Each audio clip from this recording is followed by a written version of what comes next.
My name is Caroline, and I'm one of the co-founders of Hubbster. We make it easy for people to rent, play, and training gear in shared spaces. We are the lazy indoor generation. We spend 90% of our time inside. We are glued to our screens and the so-called social media. How do we create cities that are pleasant places to live in, where people can be active, places where we can meet with each other, where people are more outside? We have built street outdoor furniture. It's a box. Each box is customized around an object. So it's a modular design, meaning that we can add many different types of objects.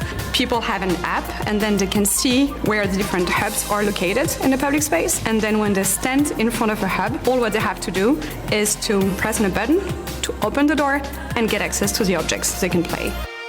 We had many discussions about how we can turn the sharing economy into more than something that makes people consume more, but actually make people share things to create more togetherness in cities, more happiness in cities. Everybody loves to play. We want Hubbster to become the de facto standard for sharing games and fitness gear in public space globally.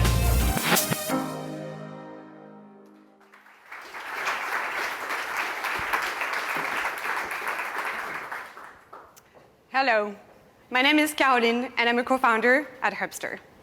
Hubbster brings play to public and shared spaces. If you are like me, you are always glued to your phone, and globally, 1 in 4 adults is not active enough. According to the World Health Organization, engaging in play every day has direct health benefits for people's mental and physical health. Real estate developers and cities have responded. They have expanded investments in amenities for sports and recreation, in parks, on waterfronts, etc. Public spending in parks in the 100 largest American cities totaled $8 billion last year. But there is a problem.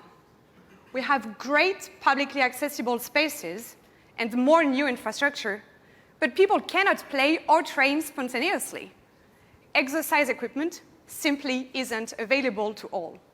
And even in New York, which has more than 1,700 parks, playgrounds, recreation facilities across the 5 boroughs, a basketball court is not enough.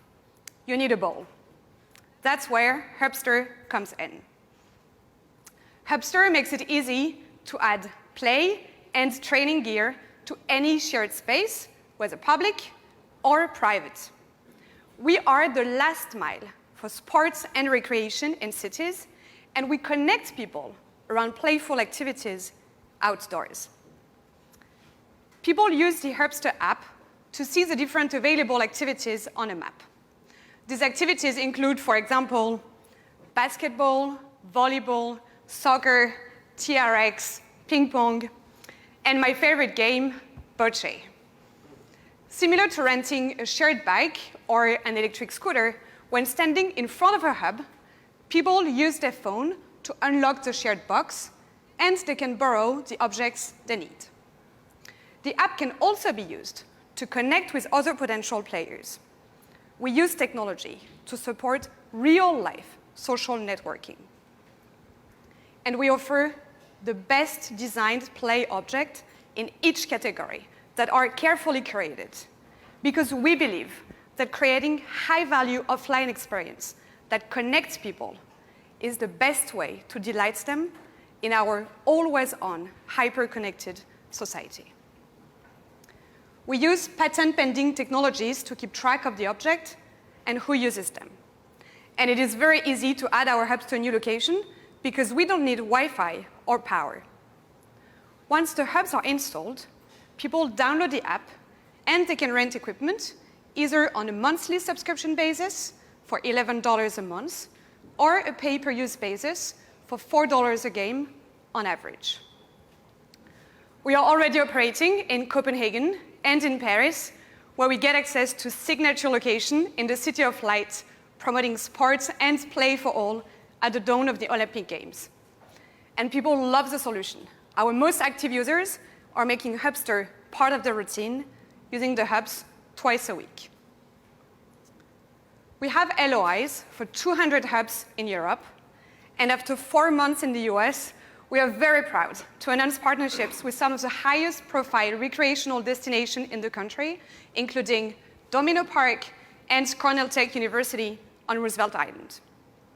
We have LOIs from different market segments, from university and company campuses to retailers and real estate developers. There is a potential for at least 500,000 hubs in 225 cities globally, leading to annual recurring revenue of $2 billion. Revenue is a mix of owned and franchised hubs. This is similar to scooter or bike share operator model. We expect owned hubs to generate about $540 in MRR per hub as a mix of recurring memberships and pay-per-use fees. Franchised hubs generate a one-time fee of $3,500 and ongoing license revenue of $160 a month. We will expand our network into 10 American cities and 10 European cities in 2020. In order to deploy the first 50 hubs in a city, we anticipate a cost of $200,000 per city and a payback period of 1 year. We have already identified our next 50 cities based on demographics, recreation facilities per capita, density, and focus on livability. Today, the main alternative to our solution is for people to bring their own equipment. But it is not always convenient to carry your soccer ball to the office. The other competition is for parks to staff location to supervise rental. This is the case in Bryant Park in Manhattan, for example. But only the best funded location can afford this model. Having 10 hubs in a park would be more than 10 times cheaper. Our team is equipped to build a global company. Peter has founded and exited a hardware startup 7 years ago. Søren has a proven track record of executing complex international projects with multiple stakeholders. Henrik has built a tech team in Denmark and in the US.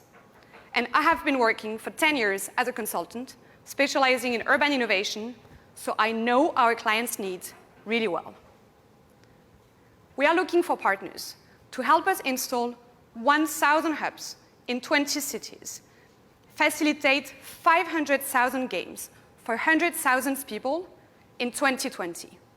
Join us on this journey to bring play to private and public spaces. Thank you.